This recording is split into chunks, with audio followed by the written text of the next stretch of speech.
Hey, folks, welcome to the Music Spotlight. Have a great artist today, Aaron Lacombe. He's a combination of Americana and red dirt Texas music, if you want to call it. The kind of music, as his friend Barry talks about, Route 66 kind of guy driving in with the convertible Silverado and the dog in the car. You hear more about that. On his way to see his girlfriend kind of music. Can't wait to talk to you, Aaron Lacombe. How you doing, man? Good, man. How are you?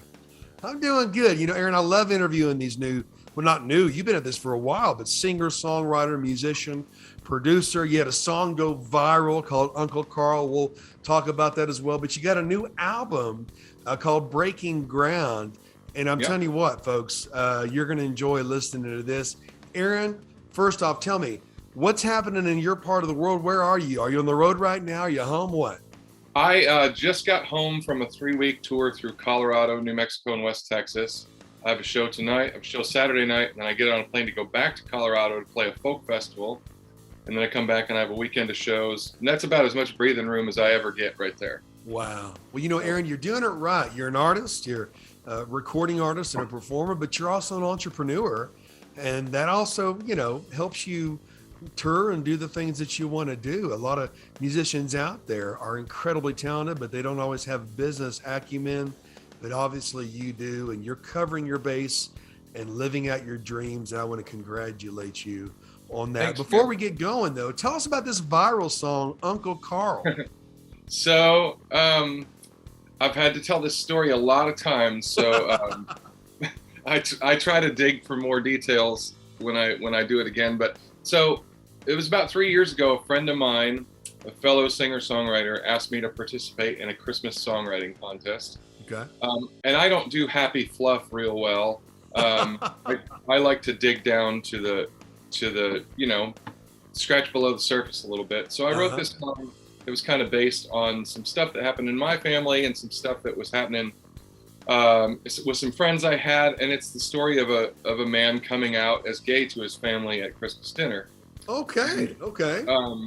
So I wrote it. I sent it to the organizer of the contest. I said, hey, look, this is probably not at all what you had in mind. If you don't want me to play it, I respect that. And he said, nope, we love it. It's great. So I played it and it came in dead last. But after the contest, I had several people come up to me, several of which were crying and, tell me how much it touched them. Wow. And later that year, we made a video for it, and the video just went nuts. I still get messages rarely does 3 or 4 days go by without me getting a message about how it's reached somebody, and I really dig that. Well, I tell you what, music is very, very powerful. It marks our memories, takes us back to a better version of ourselves or a worse version of ourselves. I was talking to a general manager at a radio station this morning, and I love doing these interviews with movie stars and music stars and up and comers and people who've always been in this scene. And I was joking a little bit because I said, well, when that song came out, I wasn't a better version of myself. But music is powerful and it tells a story. And I'm just, I'm happy that you had some success and you encourage people. You also have songs that are not just about people too. You have songs about laundry. Tell us about the laundry song. I do. So if all you'd ever heard of my music is the laundry song, it probably wouldn't be a great representation. It's pretty lighthearted and frankly a silly song. But I got a weird wild hair one day and just hung the sheets and blankets from my van, my touring van, out on the line. And next time I slept on them, they just smelled so damn good. It brought me right back to my childhood, how my mom used to do that. And I just wrote a song about laundry. And I played it. The first show I had after I wrote it was like 2 days later, and I played it at a retirement home, and those people went nuts for it. They love the laundry song. Yeah. And I thought, okay, that's cool, but it was a retirement home, so I have to temper my expectations. Yeah. For this, but everywhere I've played it, people have loved it. So the other day I was interviewing Bill Champlin of Chicago, and his wife Tamara, incredible artist as well. I put her on the spot, had her sing a few bars of one of her new singles.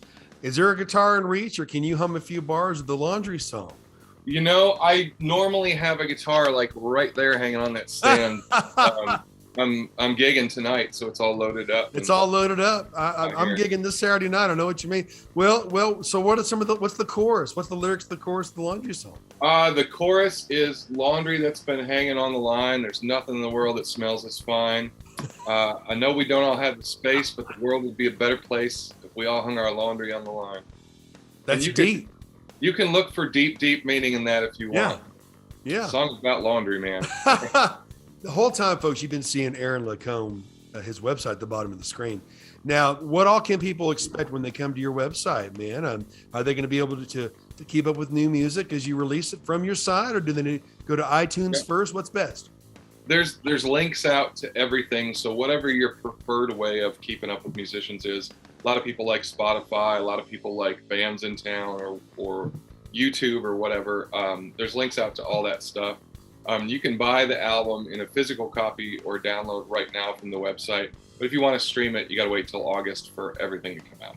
You know what I like about your site? You know, you got the CDs, you got the USB drives, man. You've got several different options here. A lot of connection points. Of course, it says where your shows are. And man, Georgetown, Texas, boy, that's a nice town as well. Of course, you're a Kerrville, Texas boy now. That's and correct. Even Roswell. Man, maybe you'll play it at the UFO museum there in Roswell. I think they would like your style of music as well. You ought to write a song about UFOs, man, when you go to Roswell. Yeah, maybe that's an angle I haven't explored yet. Yeah, a country song about UFOs. You know that they had that movie a while back, Cowboys and Aliens, with Harrison Ford and Daniel Craig of James Bond. I'm telling you what, I actually enjoyed that movie, Cowboys and Aliens. But you know, you're making history with Uncle Carl. The laundry song I know, and the cowboy and the UFO genre. I have a feeling that you're going to blow it up. Now, in your photographs and promos and stuff, you got this beautiful dog. Tell me about your baby there. That's Potter. He is my third Great Dane, and by far the neediest Dane I've ever had. I travel around and tour in this Sprinter van that I built out, and man, he just kind of sits there and enjoys the ride. He's actually right there. There he is. Oh my gosh. But that's a sweet boy right there. Yeah, he goes everywhere with me. As a matter of fact, he's in so many of my posters and tour stuff that I have people call the venues all the time and ask if the dog is going to be there. You know, I played in New Mexico, I guess that was Saturday. And after the show, half of the audience came outside and wanted to meet him. And, you know, so he's a big part of my thing. Is there a wife somewhere, a girlfriend somewhere, or are you leveraging a Potter to secure a few dates? No, he would be an excellent tool for that, but I have already found the one. Hey! Yeah. Right. Took a lot of searching, a lot of trial and error, but I have found my girl, and she is at home watching some windows be installed on her house right now. Well, you know, you find the right one. There's nothing a man can't do when he's got the right woman. That's for sure. And even these incredible personalities that I have the honor of meeting and interviewing, you know what? Behind every good man's a better woman, many would say. When my friend Benny Prophet says, behind every good man is a surprise woman. But all that to say is, you know what? It sounds like you're a very blessed man, a successful entrepreneur, musician, producer, singer, songwriter, and you're living out your dreams. I'm living out my dreams. I tell you what, folks, get the right partner in your life and cover your base and pursue your dreams. It's never been a better time to be an artist. Just as fast as you can record it, you can put it out to the stratosphere. But I'm looking forward to getting some music from you, Aaron. And go to the website, aaronlacombe.com. That's a good website. Good connection points there and the dates as well. And you can buy product and support powerful, original music. You know, folks, some of the best artists I ever heard, you don't hear them on the radio, but you can hear them out and about. And some you do hear on the radio. Sure. But it's a different world now. But you know what, Aaron? I have a feeling that you're putting some positive media Music's part of media. You're putting some positive things out there at a time where there's so much negativity. Tip my hat to you there, brother Aaron. And folks, go to aaronlacombe.com, buy all the music you can, support this great guy who's found his girl.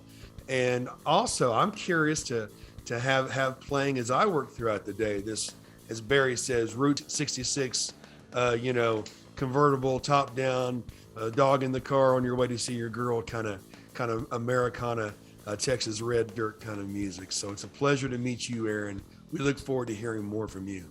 Likewise, man. I really appreciate it. You bet. Folks, we'll see you next time with the Music Spotlight.